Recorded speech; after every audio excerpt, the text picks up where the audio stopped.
But I think the biggest thing in the context of riding in groups would actually be to kind of like keep your center of gravity low and have your elbows out at the maximum of your bars, because that gives you a sense of how far out the bike reaches and you can kind of feel around and not bump into people as much. Bike Night has been a long-standing tradition at Cal Poly. More than ever, city officials are far more attuned to the enforcement of safe biking on and around campus.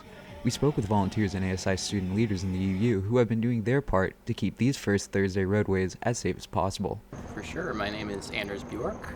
Through that role and conversations with other student leaders, I realized the significance of bicycle and pedestrian safety at Cal Poly.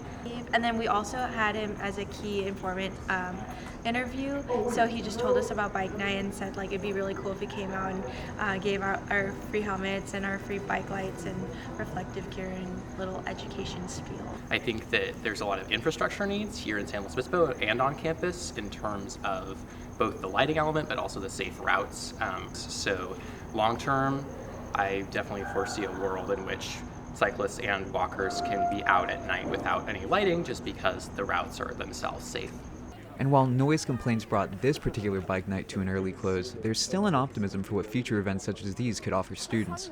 We heard a lot of people saying this is my first time going. I'm really excited to do this event. I'm excited to ride my bike. I haven't ridden my bike in a long time. And when you hear those things, that's really good signals that this event does kind of generate some potential in terms of getting people out on bikes who wouldn't previously be there. And that's something we need to be doing if we want to enable students to get to and from campus without cars.